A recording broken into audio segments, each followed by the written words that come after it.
আমি তাদেরকে ধন্যবাদ এবং কৃতজ্ঞতা জানাই। শত পরিশ্রম এবং কষ্টের মধ্যেও তারা অত্যন্ত কঠিনভাবে দায়িত্ব পালন করেছে। শত ষড়যন্ত্রের পর এই নির্বাচনের ফলাফল যেটা দুঃখজনকভাবে হয়েছে, এটা ষড়যন্ত্র হয়েছে রাষ্ট্রীয় পর্যায়ে। আজকে শুধু আমরা নয়, সারা দেশের মানুষ টক শোতে একটি কথাই বলছে যে ঢাকা 11 আসনে একটি ইলেকশন ইঞ্জিনিয়ারিং করে ষড়যন্ত্রের মাধ্যমে আমাদের বিজয়কে ছিনিয়ে নেওয়া হয়েছে। ইনশাল্লাহ আমরা আইনি প্রক্রিয়ার মাধ্যমে আমাদের ছিনিয়ে নেওয়া নির্বাচনী বিজয়কে আমরা ইনশাল্লাহ আবার ফিরিয়ে আনতে পারব।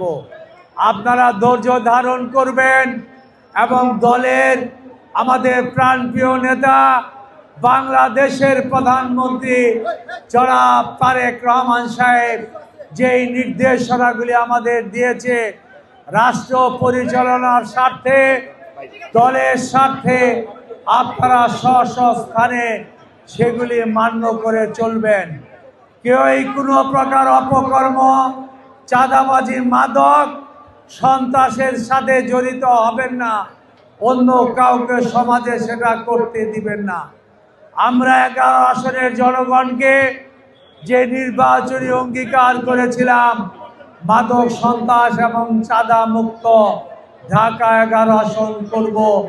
ইনশাল্লাহ বিএনপি রাষ্ট্র ক্ষমতায় গেছে, তারেক রহমান বাংলাদেশের প্রধানমন্ত্রী হয়েছে। ইনশাল্লাহ এই অঞ্চলের মানুষের প্রত্যাশিত উন্নয়নের পাশাপাশি নির্বাচনী অঙ্গীকারগুলি আমরা পর্যায়ক্রমে বাস্তবায়ন করব। আমি নেতৃবৃন্দকে বলবো, আপনারা ধৈর্যের সাথে মানুষের সাথে সৎ ব্যবহার করবেন, মানবিক আচরণ করবেন। আপনারা ভুলে যাবেন না জনগণই আমাদের উৎস।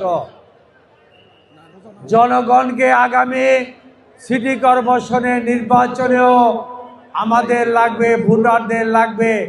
জনগণের সেবা করতে হবে।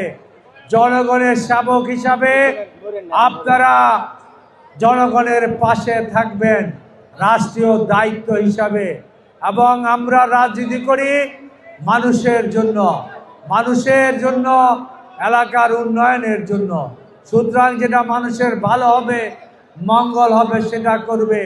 কেউই যাতে কোনোভাবে মানুষের সমাজের ক্ষতি করতে না পারে, সেই দিকটা বিএনপি ক্ষমতায় আছে, আমাদের সেটা দায়িত্ব রয়েছে। সুতরাং আমি বক্তব্য দীর্ঘায়িত করব না। সকলকে ধৈর্যের সাথে আগামী দিনে মানুষের সেবায়, রাষ্ট্রের সেবায়, উন্নয়নের জন্য কাজ করবেন, এই প্রত্যাশা ব্যক্ত করে আমার বক্তব্য শেষ করছি। এবং এখানে